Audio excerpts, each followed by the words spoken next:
Oke, baik. Selamat malam. Shalom Bapak Ibu, saudara sekalian. Malam ini kita lanjutkan online Bible Study. Masih seri tentang kitab Yosua, sesi kelima. Dengan tema Matahari dan Bulan Berhenti. Tema ini sering sekali didebatkan. Karena dianggap aneh. Tapi mari kita pelajari malam ini apa yang sebenarnya terjadi. Bapak Ibu kalau ikut terus online Bible Study akan menjadi mahasiswa sebenarnya. Sama persis ya. Bahkan ini lebih rinci dan detail. Oke, kita siapkan seluruh keberadaan kita, mari kita tundukkan kepala, mari kita berdoa. Bapa di surga, kembali kami datang ke hadirat-Mu Tuhan. Biarlah Tuhan yang beracara malam ini, Tuhan berkati online Bible Study ini. Semakin hari semakin menjangkau banyak jiwa. Semakin menjadi berkat bagi dunia yang gelap ini. Mohon berkat-Mu turun atas kami semua, khususnya mulut hamba-Mu ini. Berkati ya Tuhan, agar apa yang hamba sampaikan benar-benar merupakan kebenaran. Hanya di dalam nama Tuhan Yesus kami berdoa dan mengucap syukur. Amin. Baik, malam ini sesi kelima kitab Yosua, Matahari dan Bulan Berhenti. Ya. Di pertemuan kita yang lalu, kita membahas tentang jatuhnya kota Yeriko. Ya. Kita tahu dan kita sudah bahas bahwa Yeriko adalah sebuah kota yang kecil, terletak 16 km di barat laut dari Laut Mati, di dekat Sungai Yordan. Di sebelah baratnya Sungai Yordan. Yeriko dipercaya sebagai kota paling tua di dunia. Jadi kalau Bapak Ibu pergi ke Yeriko hari ini, ada tugu di sana, dikatakan the oldest city. Ya. Yeriko digambarkan dalam Alkitab Perjanjian Lama sebagai kota pohon palem. Ya. Luasnya kecil, hanya sekitar 3 hektar. Itu sebabnya kota itu dikelilingi oleh bangsa Israel 7 kali dalam sehari memungkinkan. Coba kalau seperti kota Jakarta ya, kota Jakarta dikelilingi 7 kali sehari, nggak bisa selesai. Jadi Yeriko ini sangat kecil. Oke, kita lanjutkan. Ya, kalau dilihat dari konturnya, ketinggiannya, coba Bapak Ibu lihat di paling kiri, itu yang paling tinggi adalah Mount Olive, Bukit Zaitun, itu paling tinggi letaknya. Sedangkan Yerusalem ada di situ juga, di dekat situ. Makanya Yerusalem dikatakan ada di atas. Kalau malam kita menuju Yerusalem, kelihatan kota itu kerlip-kerlip terangnya itu kelihatan. Sedangkan Yeriko ada di paling kanan. Bapak Ibu perhatikan, di paling kanan bawah.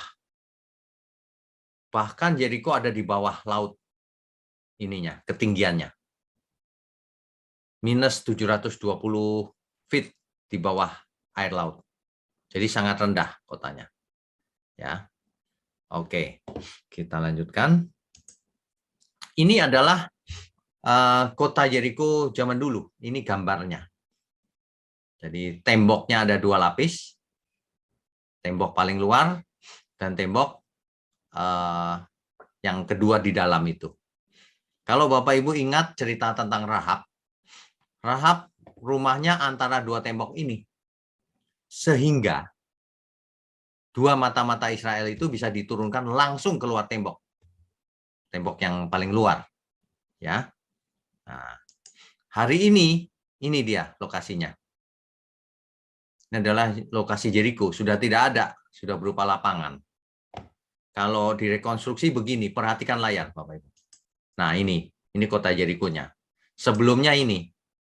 Bukan sebelumnya, ini yang hari ini. Nah, dahulu begini kota Yeriko itu. Jadi kecil sebenarnya, sangat kecil seperti perkampungan aja. Ya, hari ini sudah tidak ada semua, bentuknya seperti lapangan begini. Ya. Nah, dahulu seperti ini. Itu Yeriko. Nah, kita juga sudah membahas tentang ketika Akan ketika Yeriko dijatuh, Tuhan melarang untuk mengambil barang-barangnya apapun. Tetapi ada orang yang namanya Akan ini mengambil barang itu, disembunyikan di tendanya. Sehingga orang Israel ketika menyerang kota Ai, itu penduduknya juga cuma sedikit, kalah malahan. Karena dosa Akan ini. Ya. Lalu akhirnya Akan dan seluruh keluarganya dihukum dengan cara dilempari batu dan akhirnya semua dibakar beserta hartanya. Nah, kita lanjutkan malam ini lanjutannya. Kota Ai karena dosa Akan diserang malah kalah Israel. Tapi setelah Akan dihukum mati, kembali kota Ai diserang. Kali ini dimusnahkan. Ini adalah gambarnya, Bapak Ibu. Sebentar, saya buat pen aja ya, atau laser pointer. Ini ya, Bapak Ibu. Di sebelah kanan ini ada Jericho, kota Jericho. Ada Gilgal. Penyerangan pertama Jericho ke kota Ai ini kalah. Lalu penyerangan kedua yang warna merah ini. Dengan strategi. Strateginya tentara Israel ada di balik kota. Nah, lalu Yosua menyerang dari depan dengan beberapa tentara. Pura-pura kalah, mundur. Nah, semua tentara di kota Ai keluar dari kota itu. Dan tentara Israel yang di belakang kota itu masuk ke kota menyelesaikan semuanya. Ya, ini kalau dibaca lengkap ada. Nah, nanti silakan dibaca. Ya, jadi penyerangan kedua kota Ai akhirnya dimenangkan. Yosua membakar Ai dan membuatnya menjadi timbunan puing untuk selama-lamanya. Menjadi tempat yang tandus sampai sekarang. Tempat yang tandus sampai sekarang itu sekarang maksudnya di situ zaman itu. Ya. Ayat 29-nya, dan Raja Ai digantung di sebuah tiang sampai petang. Mati. Selesai kota Ai. Jadi sudah ada berapa kota, Bapak Ibu, Saudara, yang ditaklukkan? Yang pertama kota Jericho. Yang kedua kota Ai. Ini dia. Ya. Oke, kita lanjutkan. Ya. Kemudian Yosua mendirikan mezbah bagi Tuhan di Gunung Ebal. Gunung Ebal itu, nah saya pakai pen aja deh. Ini dia. Waduh, kalau pen nggak kelihatan. Gunung Ebal itu ini, Bapak Ibu. Gunung Ebal. Sedangkan Gunung Gerisim ini. Bapak Ibu masih ingat ketika Tuhan Yesus bertemu dengan perempuan Samaria di pinggir sumur Yakub? Kan terjadi dialog tuh. Maria berkata, orang beribadah di Yerusalem, kalau kami di gunung. Nah, gunungnya Gunung Gerisim tuh ini letaknya. Di atasnya kota Betel. Ya. Di atasnya kota Ai juga. Jadi itu. Oke. Nah, di kesempatan inilah Yosua menyalin hukum Musa. Hukum Musa itu Taurat. Bapak Ibu kalau mendengar hukum Musa artinya Taurat. Jadi rupanya Taurat disalin oleh Yosua. Mengapa disalin? Karena yang lama kalau nggak disalin rusak lama-lama. Nah, sebelum rusak disalin. Begitulah cara Alkitab dilestarikan sampai hari ini. Disalin terus. Sampai lahirnya mesin cetak. Gutenberg. Lalu dicetak. Dan tidak disalin lagi dengan tangan. Kecuali ada yang memang mau menyalin sendiri ya boleh saja. Ya. Ini tertulis nih, Yosua menyalin hukum Musa. Bahkan di zamannya Yosua saja, Taurat sudah disalin. Nggak tahu apakah Taurat aslinya masih ada atau tidak tulisan tangan Musa. Ya mungkin masih ada zaman itu, tapi kemudian salinan-salinannya mulai banyak. Ya, demikian. Oke, kita lanjutkan. Ya, Kanaan di zamannya Yosua itu, kalau kita baca Yosua pasal 9, ayat 1-2, Di situ ketika terdengar oleh raja-raja di sebelah barat Sungai Yordan, raja-raja ini mendengar apa sih? Oh, Israel menyeberang Sungai Yordan yang terputus. Orang Amori kalah yang di sebelah timurnya. Yeriko runtuh. Kemudian apa lagi? Kota Ai jatuh. Udah dekat sekali itu. Udah masuk ke Kanaan. Nah, ketika terdengar oleh raja-raja di sebelah barat Sungai Yordan, di pegunungan, di daerah bukit, dan sepanjang tepi pantai Laut Barat, Laut Besar, sampai ke seberang Gunung Libanon. Nah, ini dia, yakni raja-raja orang Het. Het yang pertama. Het itu ini, Bapak Ibu, yang di bawah sama di atas ini, di sebelah kanan. Orang Amori, ini yang di dekat Laut Mati ini, orang Amori. Ya. Orang Kanaan yang di sebelah dekat laut, di sebelah barat nih. Orang Feris di timurnya Kanaan.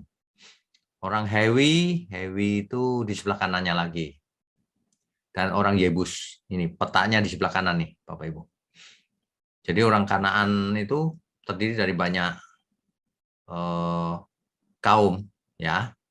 Nah, mereka mendengar bahwa Yeriko runtuh, kota Ai sudah hancur. Lalu mereka bergabung satu sama lain untuk memerangi Yosua dan orang Israel.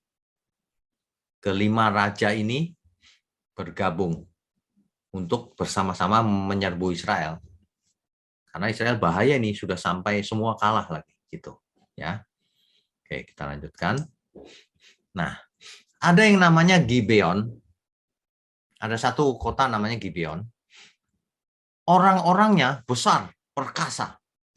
Tetapi mereka melihat Israel begini. Mereka tahu Tuhan Allah beserta Israel. Mereka cari akal supaya mereka tidak dibunuh. Mereka cari akal, mereka pergi ke Yosua, menemui Yosua. Dan mereka pun cerita, kita lagi susah, begini, begitu, dan seterusnya. Sehingga Yosua menolong mereka. Tetapi akhirnya Yosua tahu bahwa mereka menipu. Itu pun mereka minta supaya Yosua mengampuni mereka. Mereka mau jadi apa saja. Lalu Yosua mengampuni mereka. Jadi mereka di bawah perlindungan Yosua. Ya, padahal hebat-hebat orangnya. Nah, orang-orang Gibeon ini karena takut akan Tuhannya Israel itu, mereka menyerahkan diri pada Yosua. Yosua 9 ayat 24. Sehingga mereka selamat. Oleh karena itu juga, maka namanya Adonisedek, itu rajanya Yerusalem ketika itu. Bahwa Yosua telah merebut kota Ai dan telah menumpasnya. Seperti yang dilakukannya terhadap Yeriko dan terhadap rajanya. Demikianlah juga dilakukannya terhadap Ai dan terhadap rajanya. Dan bahwa penduduk kota Gibeon telah mengadakan ikatan persahabatan dengan orang Israel dan diam di tengah-tengah mereka. Wah, Gibeon yang besar saja sudah menyerah, bersahabat bahkan. Nah, maka sangat takutlah orang-orang itu. Sebab Gibeon itu kota yang besar sebenarnya. Seperti salah satu kota kerajaan, bahkan lebih besar dari Ai. Semua orangnya adalah pahlawan. Menyerah sama Israel. Takut dengan Tuhan Allahnya Israel. Ya. Oke, kita lanjutkan. Ya. Jadi 5 raja Amori ini menggempur Gibeon. 5 raja orang Amori ini Yerusalem, Hebron, Yarmut, Lakis, Egron itu mengepung Gibeon. Orang-orang Gibeon tahu dikepung, dia minta tolong sama Yosua. Akhirnya Yosua mengirim tentaranya. Israel menyerang mereka dan mereka lari ke gunung-gunung. Tapi ada mujizat Tuhan. Tuhan melempari mereka dengan batu dari langit. Waduh, entah itu batu apa itu. Dengan batu-batu besar dari langit. Yang mati karena batu-batu dari langit itu lebih besar daripada yang mati dengan pedangnya Israel. Tuhan turut campur tangan, intervensi. Mengerikan ini kalau Tuhan sudah intervensi, siapa yang bisa lawan? Ya, oke, berikutnya, ya, ini adalah petanya, Bapak Ibu. Ini orang Amorit di pinggir eh, Laut Mati. Ini orang Het di selatan dan di utara ya. Nah ini kota-kotanya yang saya beri panah hitam ini. Ada Yerusalem, ada Geser, Yarmut, Libna, Lakish, Makedah, Eglon, Debir, Hebron, dan seterusnya. Bisa dilihat sendiri. Ya. Semuanya lengkap Bapak Ibu datanya. Kita lanjutkan dulu ya. Yang menjadi masalah adalah begini. Di Yosua 10 ayat 12 sampai 14. Ayat 12-nya, lalu Yosua berbicara kepada Tuhan. Berdoa kepada Tuhan. Pada hari Tuhan menyerahkan orang Amori itu kepada orang Israel. Ia berkata di hadapan orang Israel, matahari berhentilah di atas Gibeon, dan engkau bulan di atas lembah Ayalon. Bapak Ibu bisa bayangkan, Gibeon dikepung oleh 5 raja, Israel, Yosua mengirim tentara Israel, menyerang mereka. Ya, nah, lalu rupanya itu sudah agak mau sore, Bapak Ibu. Sehingga Yosua berdoa, matahari berhentilah di atas Gibeon. Nah, dan engkau bulan di atas lembah Ayalon. Ayat ini sering diserang oleh banyak orang, karena itu tidak masuk akal. Masa matahari berhenti, bulan berhenti? Gitu. Tapi ya kita mesti belajar apa yang dimaksud. Ya, jangan ambil kesimpulan kalau tidak mengerti. Nah, ayat 13 kita lanjutkan dulu ya. Maka berhentilah matahari dan bulan pun tidak bergerak. Ini terjemahan bahasa Indonesianya, Bapak. Sampai bangsa itu membalaskan dendamnya kepada musuhnya. Jadi matahari dan bulan tidak bergerak sampai Israel memenangkan, menumpas semuanya. Begitu kira-kira. Bukankah hal itu telah tertulis dalam kitab Orang Jujur? Rupanya ada kitab lain selain Alkitab yang disebut di dalam Alkitab. Kitab Orang Jujur namanya. Matahari tidak bergerak di tengah langit dan lambat-lambat terbenam. Kira-kira sehari penuh. Bapak Ibu perhatikan baik-baik kalimat ini. Matahari tidak bergerak di tengah langit dan lambat-lambat terbenam. Artinya apa? Bukan tidak bergerak sama sekali. Bergerak seolah-olah tidak bergerak. Lambat sekali bergeraknya. Siang menjadi lama. Seolah-olah begitu. Kira-kira sehari penuh. Ya. Ayat 14, belum pernah ada hari seperti itu. Baik dahulu maupun kemudian, bahwa Tuhan mendengarkan permohonan seorang manusia secara demikian. Sebab yang berperang untuk orang Israel ialah Tuhan. Ini menimbulkan banyak pertanyaan loh. Masa Yosua berdoa lalu matahari berhenti dan bulan? Ya. Oke, kita lanjutkan dulu ya. Ya. Jadi pertanyaannya begitu, Bapak. Bagaimana mungkin matahari dan bulan itu bisa berhenti? Pikiran orang sekarang yang berdasarkan logika ilmu pengetahuan. Jika matahari dan bulan itu berhenti, bukankah akan terjadi kehancuran alam semesta? Bukankah akan terjadi kekacauan kosmis dalam skala besar? Matahari berhenti, bulan berhenti, goncang seluruh alam semesta pasti. Ya, oke. Sebab bumi itu berotasi pada porosnya sambil mengitari matahari, sehingga kita mengalami siang dan malam. Bagaimana mungkin matahari dan bulan bisa berhenti? Hal ini seharusnya tidak perlu membuat kita bingung. Sama dengan ketika kita mendengar matahari terbit dari timur dan terbenam di barat.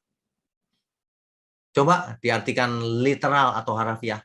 Matahari terbit dari timur, dari bawah lagi. Kelihatan itu. Di jam 12 tepat di atas kita. Terus terbenam lagi di barat.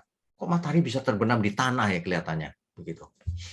Kalau di laut itu matahari terbenamnya di tengah laut. Munculnya dari dalam laut. Nggak ada buktinya orang menyalahkan atau bingung tentang hal itu. Makanya kita harus jujur ya, dan harus cerdas waktu membaca Alkitab. Ini bentuk kalimat apa ini sebenarnya? Apakah ini bisa diartikan literal, harafiah, ataukah ini sebenarnya figuratif? Nah, biasakan ya Bapak Ibu ya. Bapak Ibu, saudara yang biasa mengikuti online Bible study, sebenarnya sudah belajar hermeneutik secara tidak langsung. Bahwa kalau baca Alkitab itu harus dilihat konteksnya. Bahwa kalau kita baca Alkitab itu harus dilihat apakah ini literal atau harafiah. Apakah ini bentuknya puisi, perumpamaan, kiasan, atau apa? Nah, harus cerdas. Nanti kita mengerti Alkitab dengan benar. Ya, bagaimana teknisnya kalau itu memang benar-benar berhenti? Nah, coba kita lanjutkan dulu ya. Kalau kita lihat teks asli Alkitab, yang dimaksud dengan matahari itu berhenti, itu dipakai kata damam. Damam. Dalet mem mem tulisannya. Ya. Nah, di situ artinya apa? Artinya yang pertama bisa berarti rest, istirahat. Yang kedua wait, tunggu. Yang ketiga still, diam. Yang keempat relax. Yang kelima quiet. Dan seterusnya. Yang terakhir artinya silence, diam. Silence. Bukan diam nggak bergerak, tapi diam tidak berbicara. Apa ini artinya? Ya, silent, sepi. Oke, kita lanjutkan dulu ya. Ya, Bapak Ibu sekalian, jika kita membaca Alkitab, itu tafsir itu bisa beberapa kemungkinan. Banyak orang ya yang tidak mengerti ya. Itu bicaranya aneh-aneh. Saya bicara soal tafsir, dia bilang di Alkitab tuh nggak ada tafsir, Pak. Nggak ngerti bicara. Tafsir itu maksudnya kalimat yang kita baca itu kita artikan. Bukan tafsir ramalan apa. Bukan ya, dengarkan baik-baik. Hermeneutik itu diterjemahkan menjadi tafsir, ilmu tafsir. Makanya kalau tidak belajar itu jangan ngeyel. Ya. Oke. Kalau kita lihat tadi itu damam ya, teks aslinya. Maka kemungkinannya ayat ini bisa ada beberapa kemungkinan. Yang pertama, bisa diartikan literal nggak harafiah? Bisa saja. Memang demikian yang terjadi kalau literal artinya ya. Karena Tuhan dapat melakukan apa saja kan. Ingat, jagat raya dia ciptakan Tuhan dari tidak ada menjadi ada. Jadi kalau cuma matahari diam dan bulan diam, pasti bisa. Bagaimana caranya? Jadi sebenarnya Tuhan itu memperlambat perputaran bumi. Rotasinya bumi itu diperlambat oleh Tuhan. Supaya apa? Supaya siangnya lebih lama. Mengerti ya, saudara? Kalau rotasi bumi diperlambat, maka siang menjadi lebih lama. Itu salah satu kemungkinan. Ya. Atau bahkan rotasi bumi dibuat berhenti sama sekali. Kalau pengertiannya literal atau harafiah. Sehingga mengalami siang lebih lama 1 hari. Jika ini yang terjadi, maka ini mujizat. Manusia tidak akan bisa membuktikan secara iptek.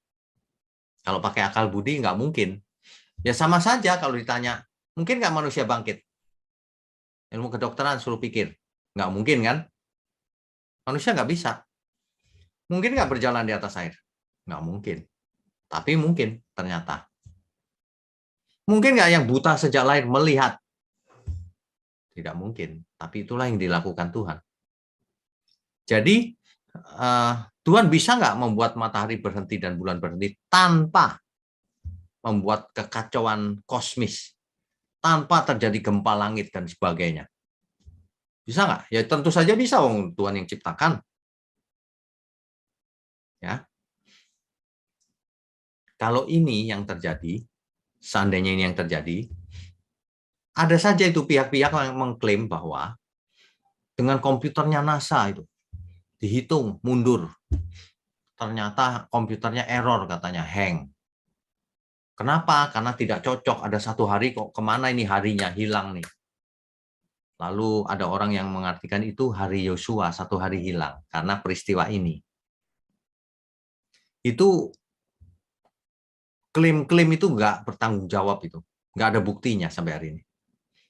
Kalau memang komputer error, mana? Saya mau lihat buktinya. Kok nggak dipublikasikan? Kita tidak boleh loh seperti itu. Membela Alkitab tapi ngarang-ngarang. Nggak ada buktinya. Mana buktinya? Bagaimana perhitungannya? Apa dasarnya untuk menghitung? Jangan membela Alkitab dengan kebohongan. Tidak boleh. Ya, membuat sensasi. Gitu. Nggak boleh. Pokoknya kalau Tuhan buat itu diam, ya memang bisa diam gitu. Tidak perlu ngarang-ngarang komputer error dan sebagainya. Ya, itu yang pertama. Yang kedua, kalau mau diartikan itu memang benar-benar literal harafiah, kemungkinannya adalah refraksi sinar matahari. Apa itu refraksi? Pembiasan sinar matahari yang menyebabkan siang lebih lama. Nah, bagaimana teknisnya ya kita tidak tahu tepatnya bagaimana. Ya, tapi itu kemungkinannya. Jadi Bapak Ibu Saudara sekalian, baca Alkitab kok kemungkinan. Orang-orang yang begini nih yang nggak mengerti. Harus pasti dong. Ya, nanti kita lihat dulu ya. Ini salah satu kemungkinannya. Yang kemungkinan kedua. Kemungkinan kedua adalah figuratif. Ya. Dengan kenapa figuratif? Sebenarnya kalimat-kalimat tadi itu ditulis dengan penuturan bergaya bahasa puitis. Sebenarnya itu puitis. Cuma diterjemahkan menjadi tidak kelihatan puitisnya. Itu puitis. Jadi kalimat itu puisi sebenarnya. Jadi kalau memang itu figuratif, tidak boleh diartikan secara literal atau harafiah. Ya, Bapak Ibu ya. Saudara ikuti terus ya. Gaya bahasa semacam ini menggambarkan hari kemenangan Tuhan. Gitu. Hal ini tertulis juga di kitab Orang Jujur. Tadi sudah kita bahas ya. Kitab Orang Jujur itu kemungkinannya adalah kumpulan nyanyian perang kuno. Jadi sebenarnya itu gaya bahasa puitis, nyanyian kemenangan. Gitu. Ya. Contohnya apa? Contohnya Hakim-Hakim 5 ayat 20. Saya bacakan ya. Dari langit berperang bintang-bintang, dan peredarannya mereka memerangi Sisera. Ada nggak di antara kita yang membaca ini, ini langit bintangnya pada berperang nih. Ada nggak kira-kira? Nggak ada saya rasa. Kalau ada ini orang-orang yang suka berhalusinasi. Bintang-bintang berperang. Ini bahasa puitis namanya. Mengerti ya? Sama dengan yang tadi. Nah, contoh lagi Habakuk 3 ayat 10-11. Melihat engkau, melihat Tuhan, gunung-gunung gemetar. Coba, ada yang mengartikan harafiah gunungnya gemetar beneran? Ada? Tidak ada, ini bahasa puitis pasti. Air bah menderu, lalu samudra raya memperdengarkan suaranya dan mengangkat tangannya. Samudra nggak punya tangan, saudara. Ini bahasa puitis. Makanya kalau baca Alkitab itu jangan selalu harafiah. Ya, oke. Ayat 11-nya, matahari, bulan berhenti di tempat kediamannya. Ini kata-katanya berhenti sama. Apa artinya? Berhenti gitu? Bukan, ini bahasa puitis. Habakuk.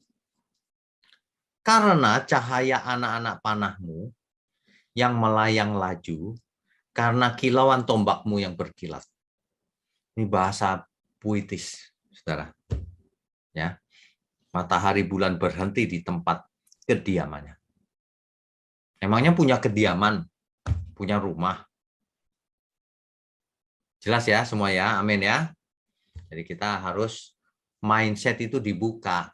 Jangan kaku, dari dulu pokoknya begini. Coba dibuka wawasannya.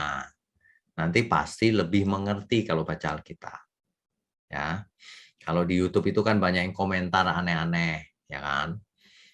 Ini apa ini ya? Ya kamu nggak ngerti soalnya. Nah, kalau nggak ngerti begitu, udah nggak ngerti nggak mau belajar, ya repot kalau begitu.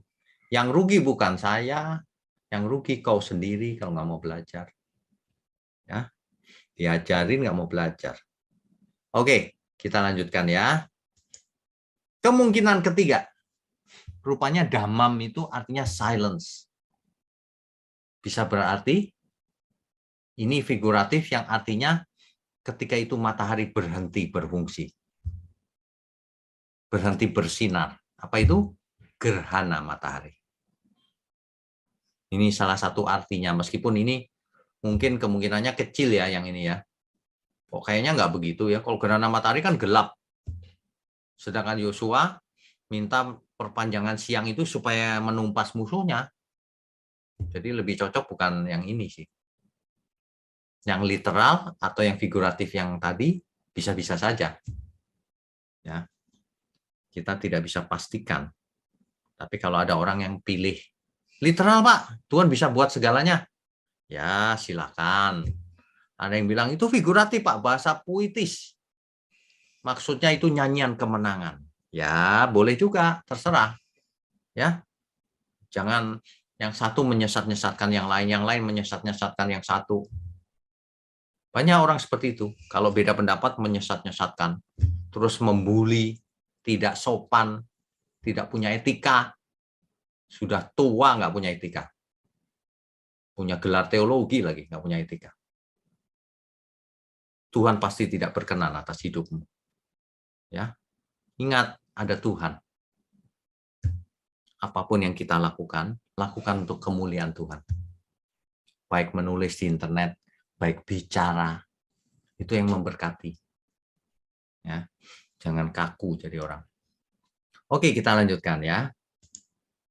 Ya, yang manapun tafsirnya, saudara, itu nggak masalah. Tetapi intinya adalah sebagai berikut, bahwa Tuhan mendengarkan Yosua. Tuhan ada di pihak Yosua. Karena memang Tuhan sedang memiliki rencana besar atas Israel. Kanaan harus ditumpas semua. Makanya Tuhan melakukan perbuatan-perbuatan mujizat. Ketika raja-raja itu lari ke gunung, tentara-tentaranya ditimpa batu-batu besar dari langit. Mati mereka kena batu besar dari langit. Bukan karena pedang Israel. Yang mati karena pedang Israel lebih sedikit daripada yang mati karena batu-batu dari langit. Itu hujan meteor atau hujan es atau apa, kita tidak tahu. Ya. Nah, hal ini dilakukan Tuhan karena Allah kita adalah Allah yang setia pada janjinya.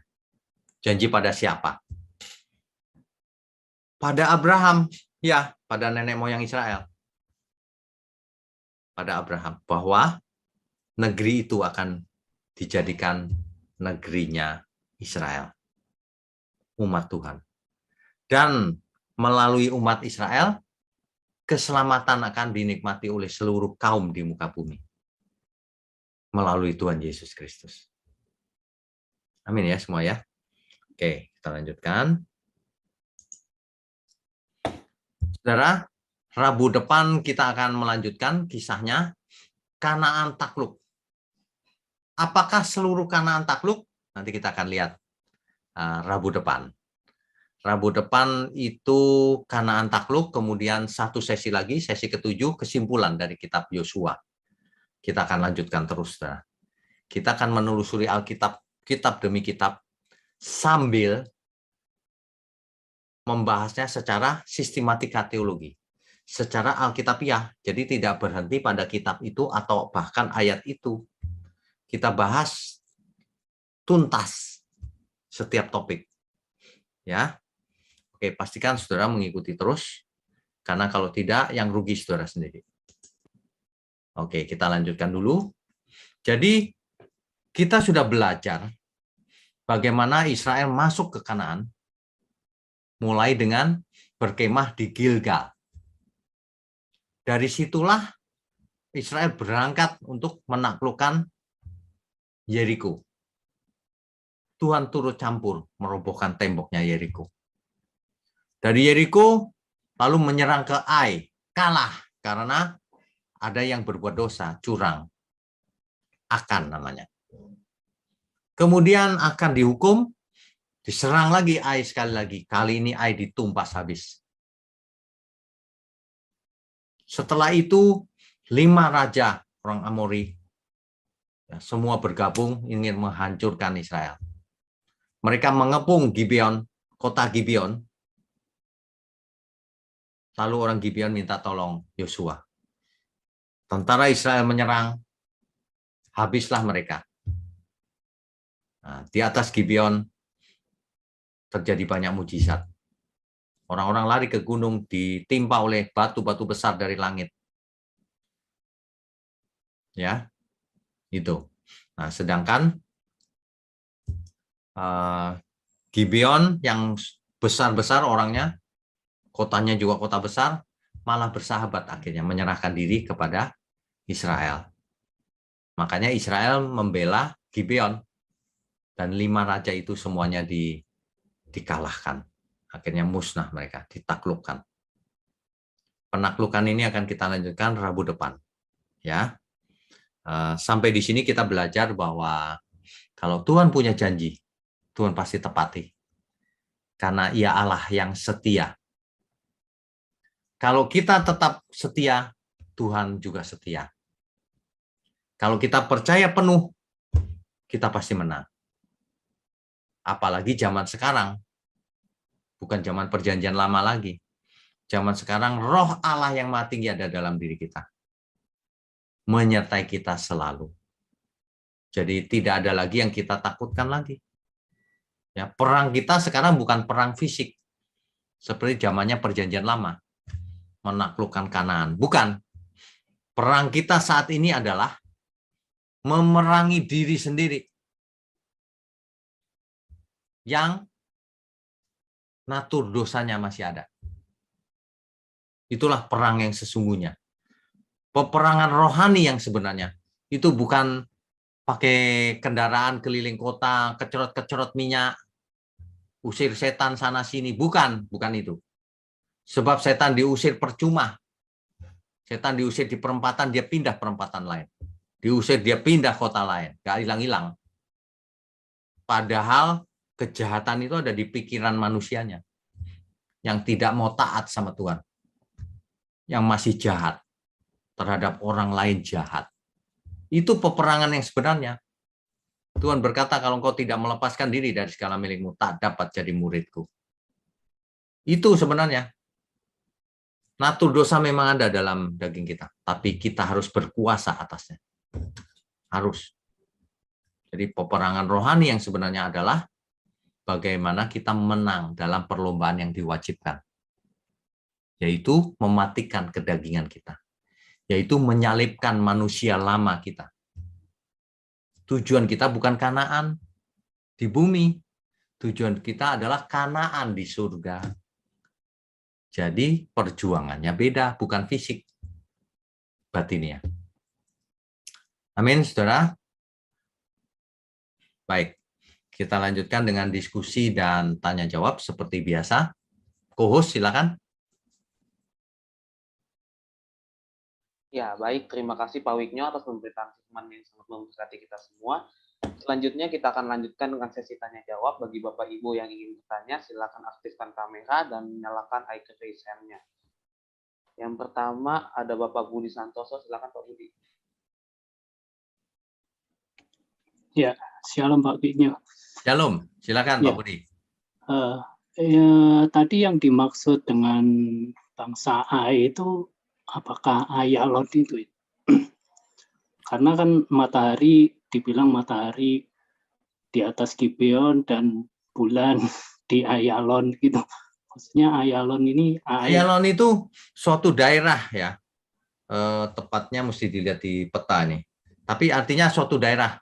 Ayalon itu nama daerah. Kalau Ai itu nama kota. Ya. Oke.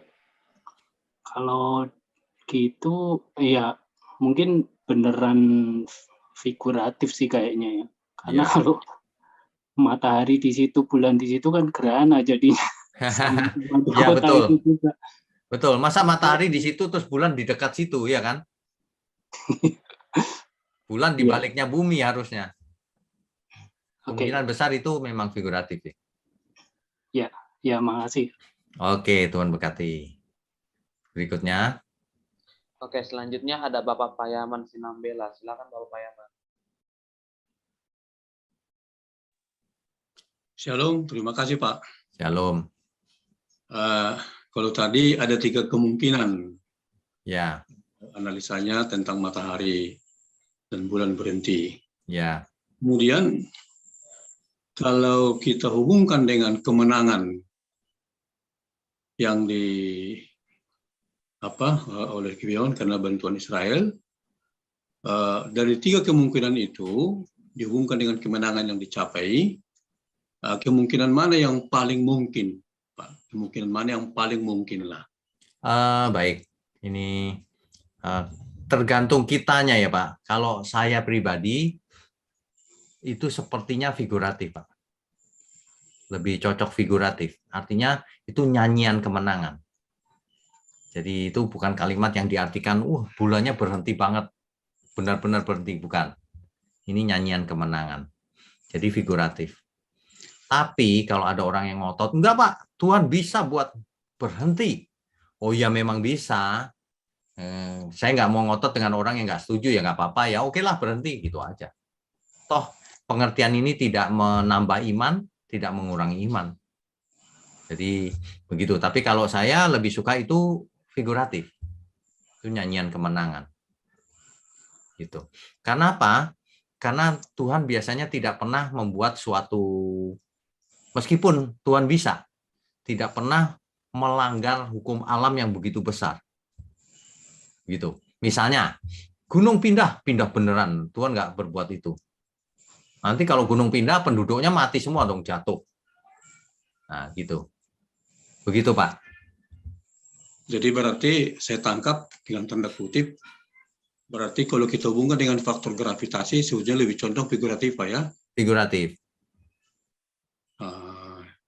Baru yang kedua, Pak. Ya. Sering kita dengar khotbah di gereja bahwa Kanaan penuh madu dan susu. Apakah ini literal atau figuratif, Pak? Oke. Kalau madu dan susu itu bisa literal, Pak. Karena memang ada produk madu banyak, ada susu banyak. Memang itu sekaligus bisa diartikan figuratif. Kenapa? Itu artinya kemakmuran. Jadi suatu negeri yang makmur, gitu. Bisa literal, bisa figuratif juga. Nah, Itu Pak. ya, makasih Pak. Oke, Tuhan berkati. Oke, selanjutnya ada Bapak Yuryanto Gea. Silakan Pak. Pak Yuryanto, silakan. Halo Pak. Shalom. Saya mau bertanya Pak mengenai apa aku dapat pelajaran dari orang Gibeon ya Pak ya. Ya. Suaranya agak kecil ya, bisa besar sedikit. Oh. Itu orang Gibeon Pak, apakah cara mereka berbohong kepada orang Israel, apakah cara mereka itu berkenan di hadapan Tuhan Pak? Oh, oke, baik. Yang jelas mereka berbohong itu tidak dalam rangka jahat. Mereka takut dibunuh. Jadi mereka berbohong. Terbukti ketika Yosua tahu bahwa mereka bohong, mereka tetap, kalau gitu aku dijadi apa saja mau, gitu. Jadi bukan jahat itu.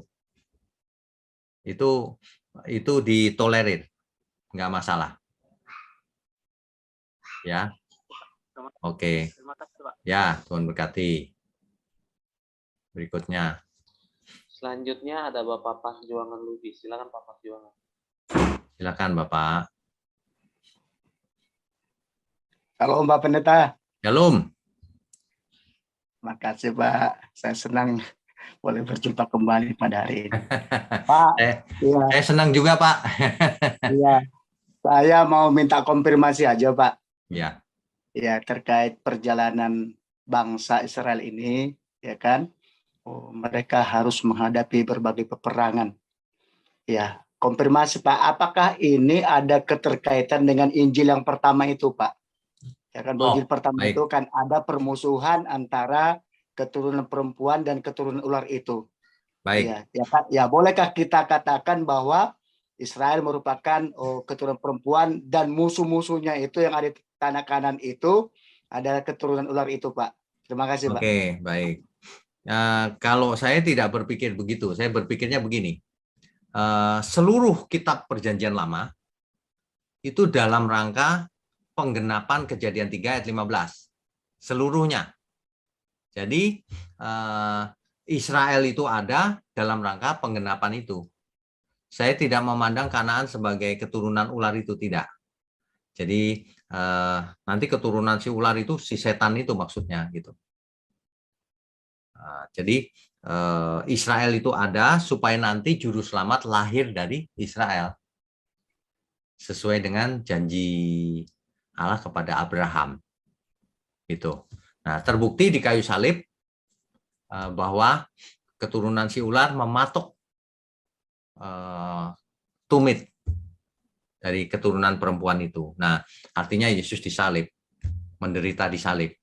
Tapi keturunan perempuan ini meremukkan kepala si ular. Pekerjaan iblis dihancurkan. Itu, Pak. Baik, Pak. Baik, Pak. Iya. Jadi keluar sebagai pemenang ya, Pak. Ya. Baik, Pak. Terima kasih, Pak. Tuhan berkati, Pak. Oke, Tuhan berkati.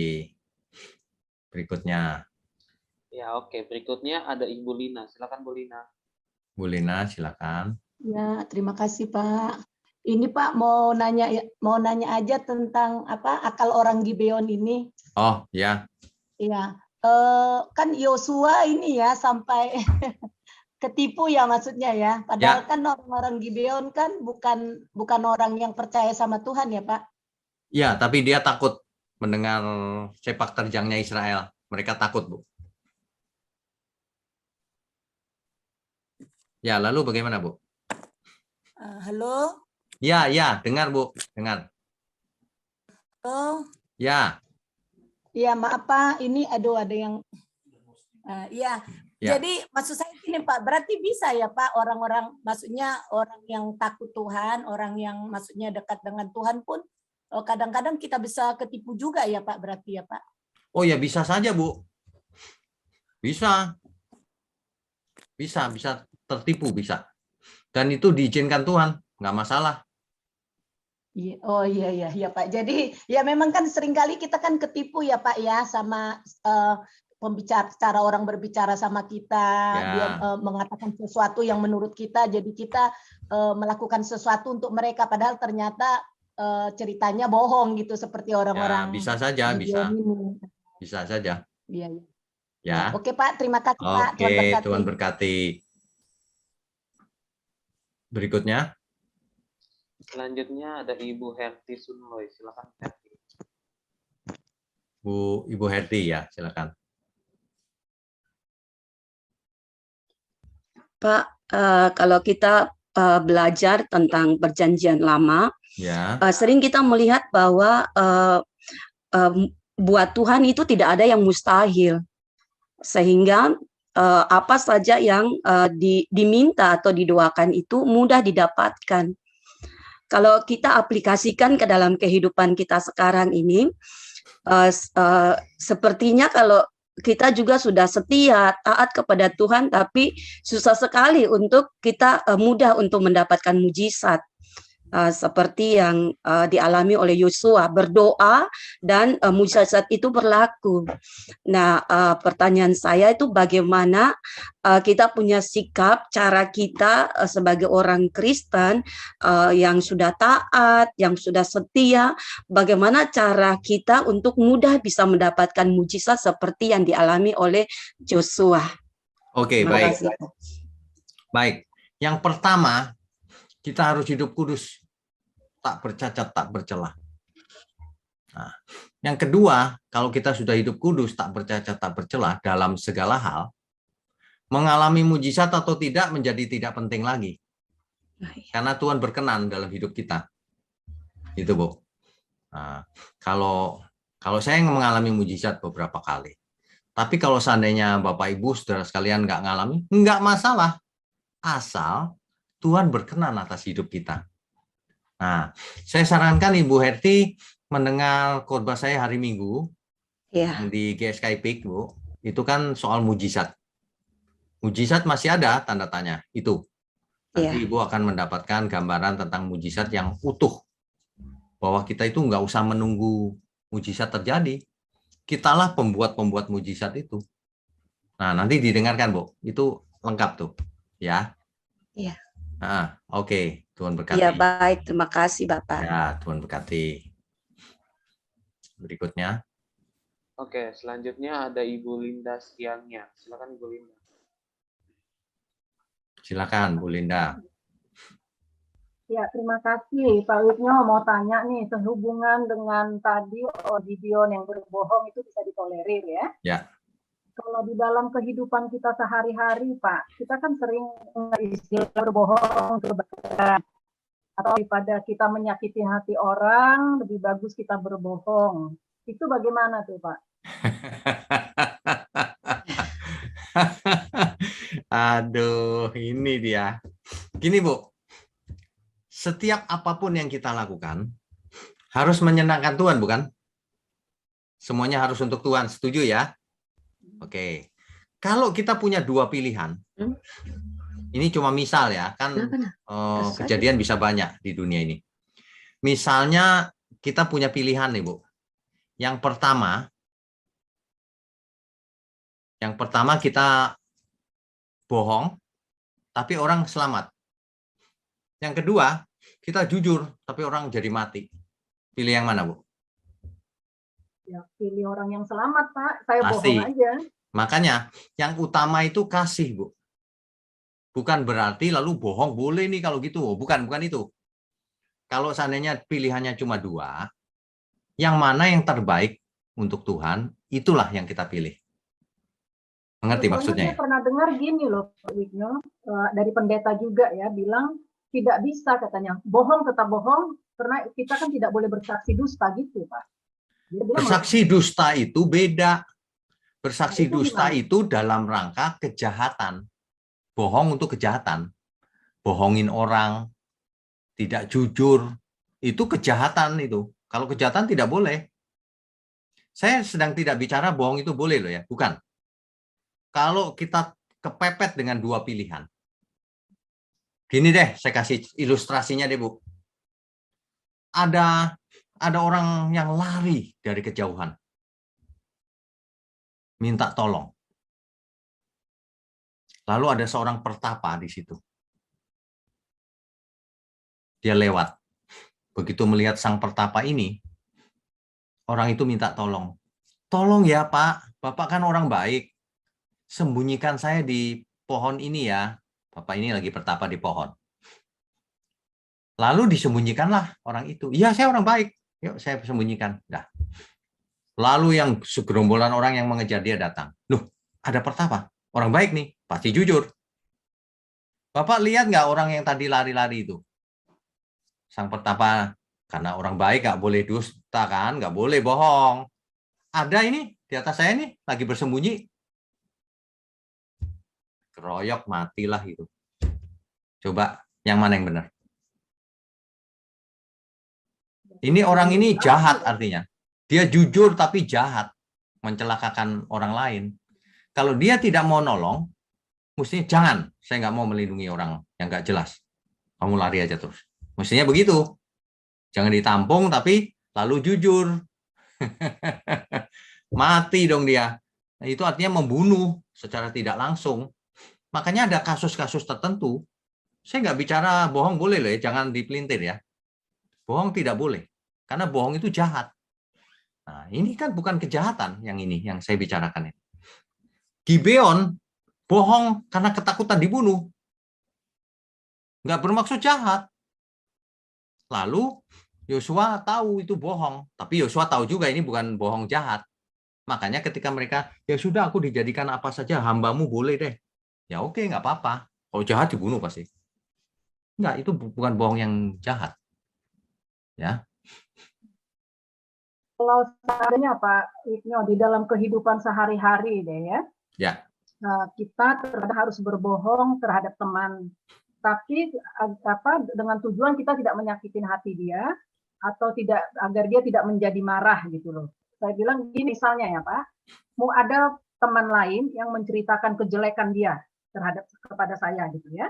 Saya tahu kalau saya sampaikan kepada dia akan marah sekali, akan menyerang teman itu atau bagaimana. Saya lebih bagus kan bilang, oh saya nggak tahu, saya nggak dengar. Itu bagaimana? Itu contoh kecil ya Pak ya. Itu bagaimana Pak? Kalau menurut saya ya, ini pribadi, kalau nggak setuju ya nggak apa-apa sih. Kalau saya lebih baik tidak menceritakan kalau itu kejadiannya. Tapi kalau dua-duanya dewasa, ya sebaiknya diceritakan, udah jangan marah begini loh. Udah, saling mengampuni. Nah, tergantung kondisinya, Bu. Kalau kondisinya tidak memungkinkan, nanti terjadi perkelahian dan sebagainya, ya udah nggak usah cerita, untuk apa. Ini bukan bohong dalam rangka jahat loh. Enggak. Justru kalau saya ceritakan, saya jadi jahat. Kalau Ibu cerita ke orang itu kan nggak bohong nih. Jahat nggak kira-kira? Jadi jahat itu. Nah, makanya ini intinya bukan bohong atau tidak. Intinya jahat atau tidak di mata Tuhan gitu. Yakub bohong nggak, Bu? Yakub bohong terhadap bapaknya supaya diberkati. Apakah itu jahat? Tidak, karena Esau menganggap remeh hak kesulungan itu. Jadi saya tidak bicara ada bohong putih, bohong hitam. Enggak boleh itu. Tapi ada kondisi di mana pilihannya mana yang lebih Tuhan berkenan. Nah, kita lakukan untuk Tuhan saja. Gitu. Enggak cuma soal itu, Bu. Ada persoalan banyak di dunia ini yang banyak, iya Pak, dalam kehidupan sehari-hari itu kan sangat banyak sekali. Kita harus mengerti prinsip dasarnya. Kalau kulakukan ini, Tuhan suka nggak ya? Nah, begitu. Seperti tadi, oh aku harus jujur.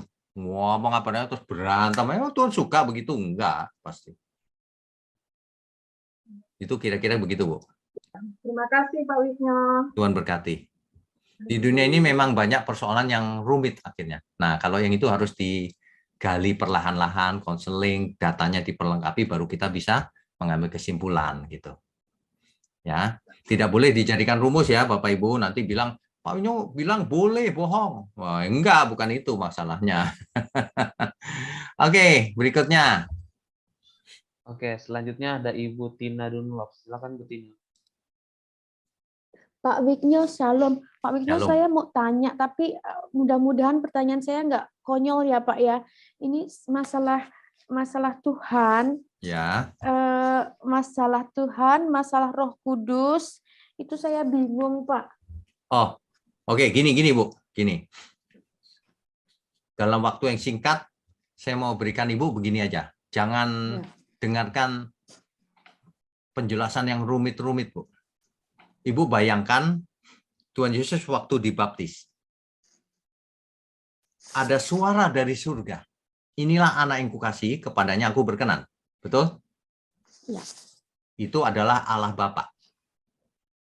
Tuhan Yesus dibaptis, itulah Tuhan Yesus. Lalu ada yang seperti burung merpati, itulah Roh Kudus. Saat ini Allah Bapa ada di surga, Tuhan Yesus ada di surga, Roh Kudus ada bersama kita, dimeteraikan dalam hidup kita, supaya kita hidup benar, supaya kita hidup kudus. Mari kita hidup, berjuang supaya hidup kudus. Nah, sederhana begitu saja, Bu. Jangan pikir yang rumit-rumit. Terima kasih Pak Wigno. Oke, Ibu Tina. Tuhan berkati. Tuhan Yesus memberkati.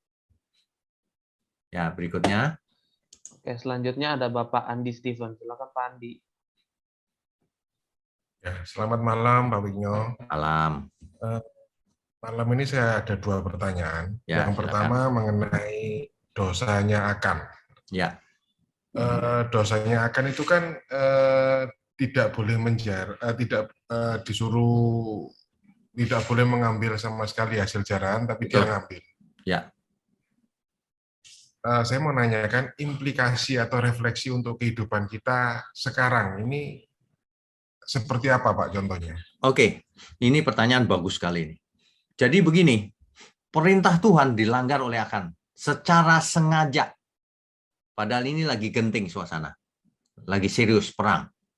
Nah, itu implikasinya hari ini sama. Kalau kita tidak mendengar suara Tuhan, tidak dengar-dengaran, tidak taat, dengan sengaja, maka sebenarnya kita sudah terkutuk. Meskipun hidupnya kaya, kelihatan baik-baik saja, sehat, itu hidup dalam kutuk sebenarnya. Sebab Alkitab itu memuncak di Perjanjian Baru.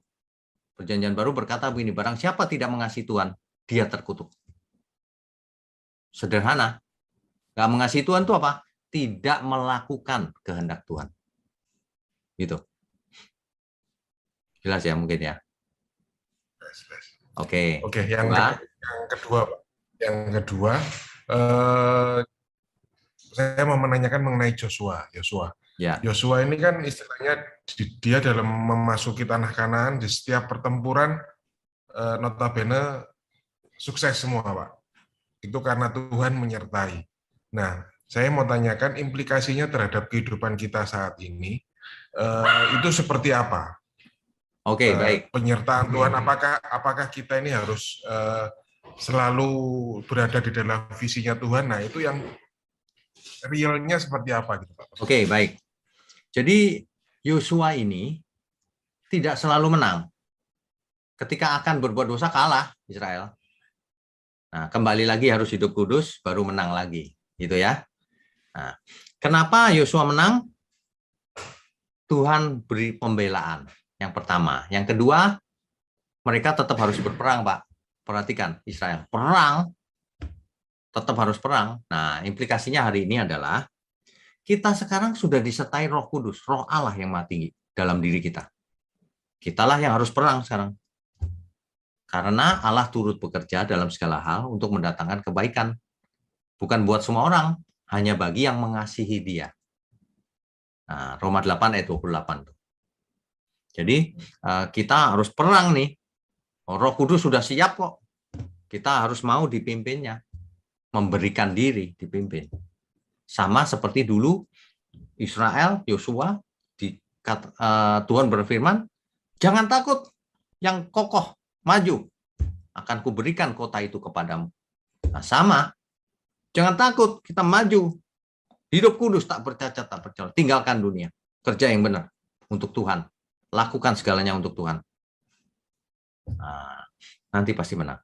Karena Roh Kudus beserta kita. Lakukan bagian kita, bagian Tuhan sudah pasti sukses. Bagian kita nih yang seringkali gagal. Begitu implikasinya.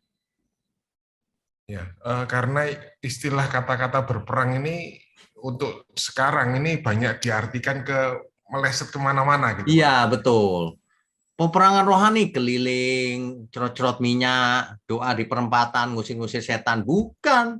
Itu sia-sia itu. Peperangan rohani itu ini. Peperangannya ada di pikiran manusia, di dagingnya. Percuma keliling-keliling begitu, tapi matanya jelalatan, lihat yang nggak pantas dilihat, ngomongnya nggak sopan, masih selingkuh sana, kiri, kanan nggak jujur. Masih suka bohong untuk hal-hal yang menguntungkan dirinya, menipu orang lain, merugikan orang lain, dan sebagainya. Kan percuma, Pak. Peperangan yang sesungguhnya malah dia nggak lakukan. Salah definisinya. Peperangan rohani yang sebenarnya itu rohani kita ini yang harus dibereskan. Kita harus menang. Makanya di kitab Wahyu sering disebut tuh, barang siapa menang, engkau akan kuberi makan dari pohon kehidupan. Barang siapa menang, engkau akan ini dan seterusnya. Barang siapa menang. melawan diri sendiri. Musuh terbesar itu diri sendiri. Gitu. Ya. Terima kasih, Ya. terima kasih Oke, Pak. Tuhan berkati. Berikutnya. Baik, selanjutnya ada Ibu Ade Novita. Silakan Ibu Ade. Bu Ade, silakan. Selamat malam Pak Wisnyo. Selamat Saya malam. mau tolong dikoreksi ya Pak ya, pengertian saya berhubungan dengan khotbah Bapak hari Minggu mengenai mujizat. Ya. Kalau saya baca di Perjanjian Baru, terutama di Kisah Para Rasul, itu rasul-rasul itu dan juga apa ya, seperti Stefanus atau Timotius itu, mereka itu memohonkan mujizat, kesembuhan, itu sepertinya buat orang lain ya Pak ya, bukan buat diri mereka sendiri gitu. Hanya sekali saya baca itu yang minta mujizat adalah Paulus untuk kesembuhan sakitnya. Apakah pendapat saya ini betul? Oke, jadi kesembuhan itu bisa diminta untuk orang lain maupun diri sendiri, Bu. Karena Tuhan kita fokusnya bukan kesembuhan itu, fokusnya adalah keselamatan jiwa. Jadi kalau Tuhan pandang kita harus disembuhkan, pasti disembuhkan juga. Tapi kalau Tuhan pandang nggak perlu yang ini, ya nggak apa-apa. Karena kesembuhan fisik itu bukan tujuan. Tujuannya adalah kesembuhan jiwa kita. Gitu. Meskipun saya pernah mengalami juga mujizat kesembuhan fisik. Nah, tetapi yang lebih penting adalah kesembuhan jiwa. Sehingga Tuhan berkenan. Ada banyak contoh kok, Bu, orang mengalami mujizat kesembuhan fisik. Tapi hidupnya nggak benar juga. Nggak selamat. Nggak selamat. Makanya yang utama harus diutamakan. Jangan ngurusin yang bukan utama, dikejar-kejar terus, padahal bukan itu yang menyelamatkan. Begitu, Bu Ade? Berarti yang penting kita harus selaras dengan kehendak Tuhan ya Pak ya? Iya. Seperti yang ada di PowerPoint-nya Bapak tadi. Ya, betul. Jadi Kitab Roma berkata begini, Bu, yang dipimpin oleh Roh Allah adalah anak Allah. Yang utama kita harus jadi anak Allah. Apapun yang kita lakukan, selaras dengan kehendak Tuhan. Itu sebenarnya. Baik Pak. Ya, oke, Tuhan berkati. Oke, selanjutnya ada Bapak Sandi Michael. Silakan Pak Sandi. Pak Sandi, silakan. Selamat malam Pak Wisnyo. Selamat malam. Ini loh Pak, mau tanya. Kan hari Minggu juga Bapak juga udah khotbah mengenai mujizat kan ya Pak? Ya.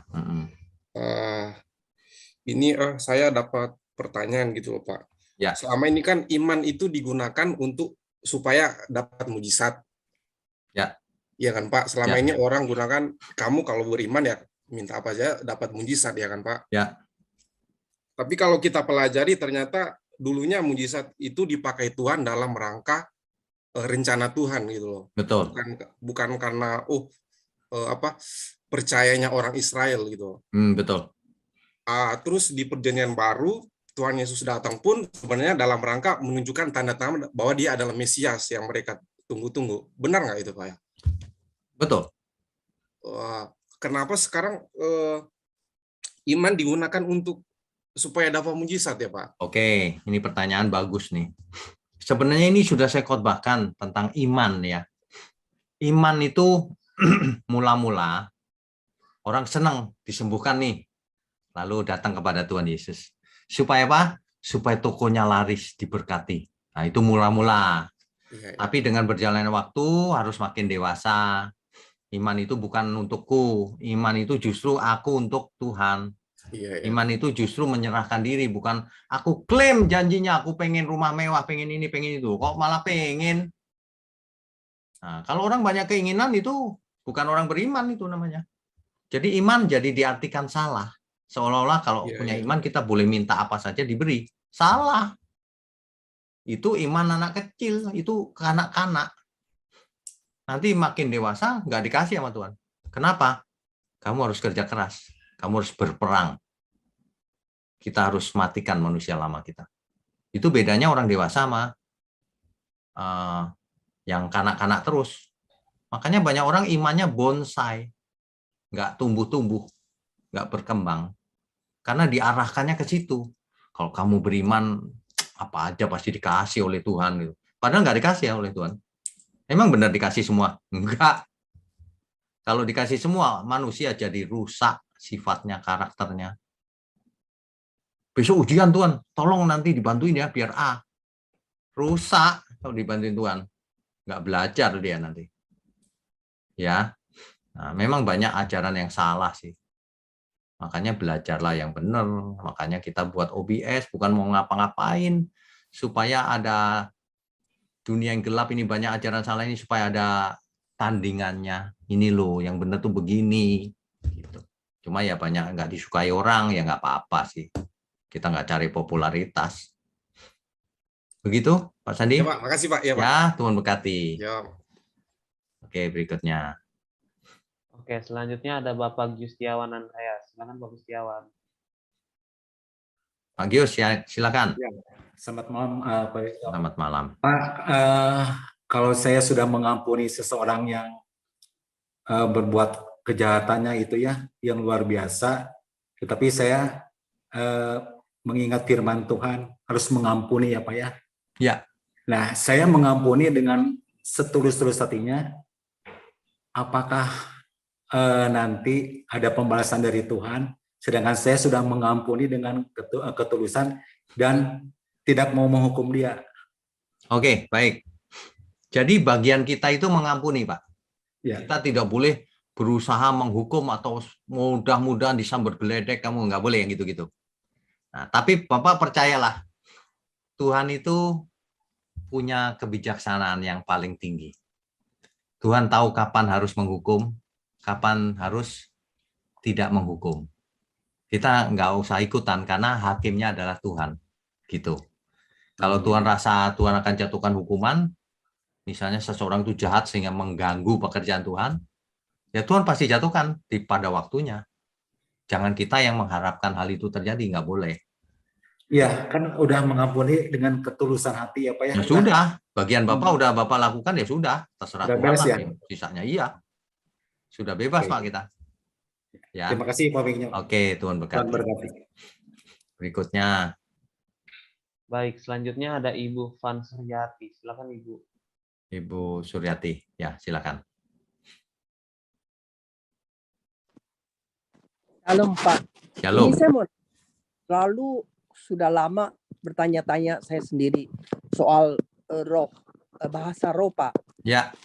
Kadang kalau saya lihat teman-teman yang lain, teman saya gitu di gereja, dia kayaknya bisa bahasa roh. Sebetulnya saya kepengen untuk bahasa roh, tapi saya nggak dapat apa betul mereka yang itu bisa bahasa roh, apa dibikin-bikin atau apa Pak? Kadang-kadang kalau ada dia di gereja gitu, ada berdoa terus jatuh ngegubrak, langsung dia bisa bahasa roh. Itu suatu pertanyaan saya Pak, apa itu betul dia bisa segampang itu bahasa roh atau apa tuh Pak? Oke, itu baik. Baik. Jadi begini, bahasa roh itu adalah salah satu karunia yang ditulis di Alkitab. Kepada yang seorang diberikan karunia bahasa roh, kepada yang lain diberikan nubuat, kepada yang lain lagi diberikan yang lain-lain. Tiap orang bisa beda, Bu. Nah, kalau bahasa roh sudah diformat, harus punya, apalagi kursus atau training, nah itu udah buatan manusia itu berarti. Karena itu karunia. Ya. Nah, tapi yang tahu siapa? Yang tahu ya dirinya sendiri dan Tuhan. Kita tidak boleh menghakimi juga. Karena biarlah dia merasa apa ya nanti urusannya sama Tuhan. Kalau merekayasa kan dia tahu sebenarnya dirinya, menipu diri sendiri. Kalau memang beneran bahasa roh ya bagus, nggak apa-apa. Tapi kalau ibu nggak punya bahasa roh, nggak masalah. Asal hidup kita berkenan bagi Tuhan. Itu lebih dari cukup. Karena orang bisa bahasa roh banyak yang nggak benar hidupnya. Nggak selamat itu. Pokoknya ya, ada rinduan di hati saya Pak, pengen bisa bahasa roh. Tapi kok kenapa nggak bisa-bisa? Ya karena bahasa roh itu karunia. Keputusan ada di tangan Tuhan, bukan di tangan kita. Oke. Kalau Tuhan mau berikan, diberikan. Kalau enggak ya nggak usah. Untuk apa? Nggak harus. Okay. Nggak harus. Ya. Makasih Pak. Tuhan Oke. berkati. Yang tidak boleh kita tidak punya adalah kasih. Itu kita nggak boleh. Nggak punya kasih itu nggak boleh. Nggak bisa bahasa roh itu nothing, nggak masalah. Tapi kasih yang paling besar harus punya. Oke. Ya, banyak orang dibalik bahasa rohnya yang diagung-agungkan, kasih nggak diurusin. Hidupnya pelit, jahat sama sesama, iri hati, sombong, ya percuma. Nah, Yang penting itu bukan karunia roh, Bu. Yang penting itu buah-buah rohnya. Apakah kalau orang diberi karunia berbuah rohnya?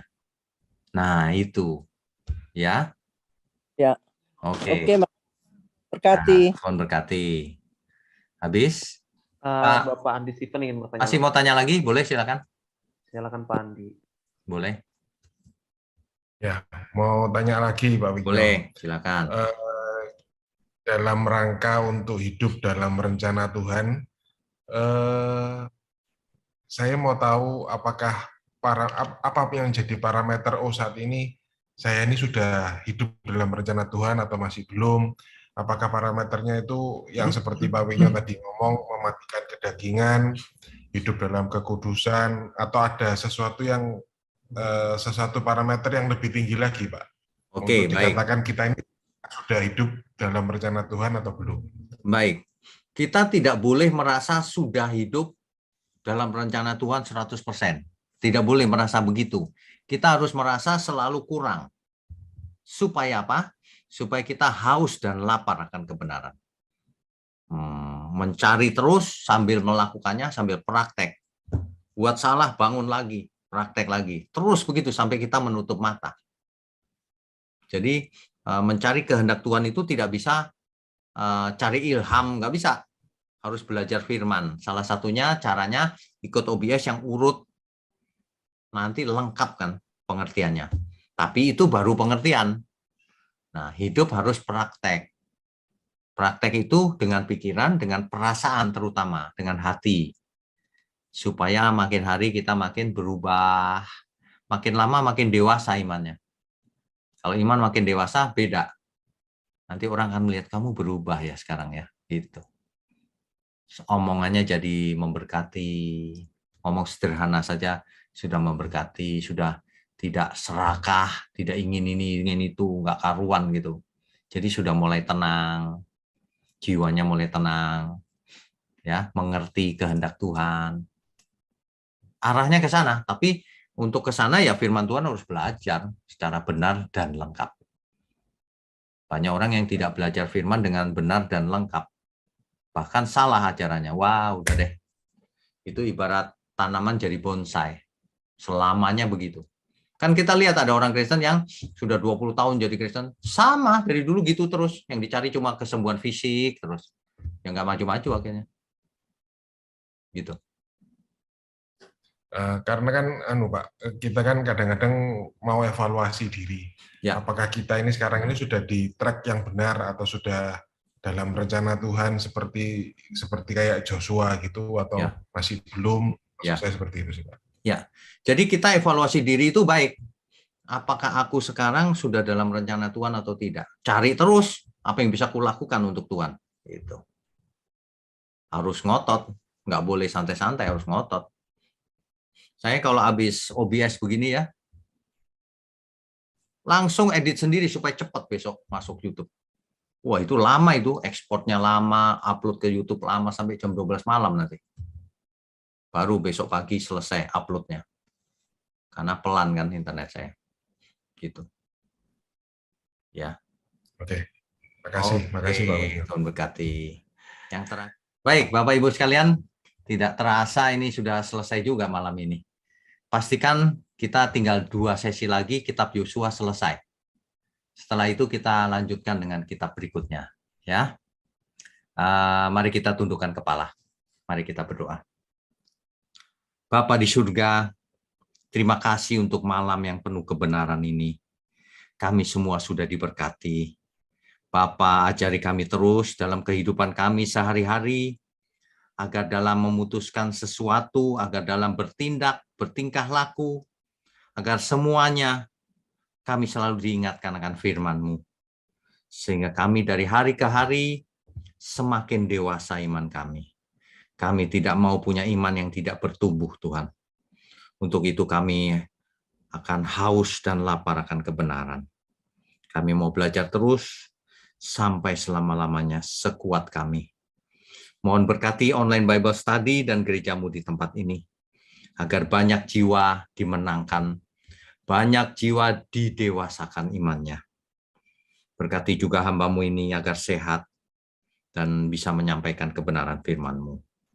Mohon berkati juga tangan-tangan yang mendukung pekerjaan-Mu ini, berkati keluarganya.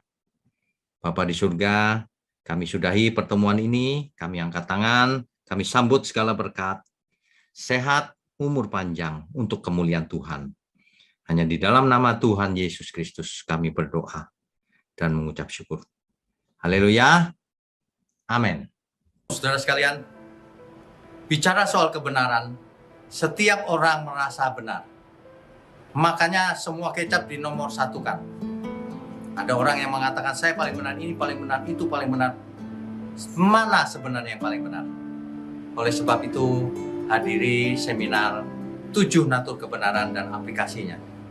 Seminar ini wajib dihadiri oleh para teolog, apologet, pengkhotbah, bahkan oleh para jemaat sendiri. Agar kita bisa membedakan manakah yang benar, manakah yang salah. Inilah alat uji kebenaran yang sangat objektif dan alkitabiah. Pastikan saudara ikut dan ajak seluruh saudara dan sahabat-sahabat. Bapak-bapak dan ibu-ibu yang terkasih dimanapun berada, yuk kita belajar pelajaran Alkitab bersama secara online setiap hari Rabu jam 7 malam bersama pendeta Bapak Wiknyo Tanto secara online, bisa melalui Zoom. Tetapi kita harus mendaftarkan dulu ke nomor berikut ini. Selamat bergabung dan Tuhan Yesus memberkati.